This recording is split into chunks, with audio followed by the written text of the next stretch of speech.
எனக்கு நாத்தனார். அவங்களுக்கு இப்போ பசங்க எதுவும் கிடையாது, வீட்டுக்காரது கிடையாது. நாங்கள் சப்போஸ் எங்கன்னா வெளியில் போனால் கூட அவங்கள பார்க்கறதுக்கு ஆள் கிடையாது. இப்போ வந்து ரேஷனுக்கு போனால் வெயிட்டு தூக்க முடியலை, கையில் போகணும் வைக்கிறதுக்கு வரமாட்டேங்குது. அதனால இது வீட்டுக்கு வர்றது மிக மிக ரொம்ப மகிழ்ச்சி. அவங்கள பொறுத்தளவுக்கு எங்களுக்கு ரொம்ப சந்தோஷம். ஏன்னா நாங்கள் அப்போ எங்கன்னா வெளியில் போனால் எங்கள் ரேஷனுக்கு கூட போக வேண்டியிருக்கு, வர வேண்டியிருக்கு. காய்கறி வச்சா தான் வாங்க வேண்டியிருக்குது, இல்லைனா வீட்டில் இருக்க வச்சுட்டு நாங்கள் வாங்கலாம். இது அந்த சூழ்நிலையில் அவங்க வந்தால் தான் வாங்கணுங்கும்போது எங்களுக்கு இது ரொம்ப சந்தோஷமாக இருக்குது. மகிழ்ச்சியே ரொம்ப மகிழ்ச்சி. திமுக ரொம்ப கஷ்டம். இவர்கிட்ட தான் பேசுனாங்க என்கிட்ட. நான் பார்த்தேன். சார் வணக்கம்னே வணக்கம்மான்னு சொன்னார். எனக்கு ரொம்ப சந்தோஷமாகி போச்சு. இந்த அளவுக்கு நெருக்கத்தில் அவர் இப்படி வந்தார், நான் இப்படி நெருக்கத்தில் நின்று அவரை பார்த்து சந்தோஷமாக இருக்கேன். இந்த திட்டம் வர வைக்கலாம், கண்டிப்பாக வர வைக்கலாம்.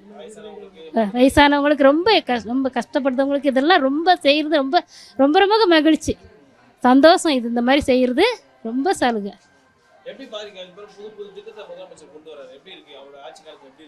அது இந்த ஆட்சிக்கு நல்லா தான் இருக்குது, நல்லா இருக்குது. அதெல்லாம் புதுசாக வர்றது அது அவங்கவுங்களுடைய திறமையை வச்சு பார்க்கணுன்னு நினைக்கிறாங்க.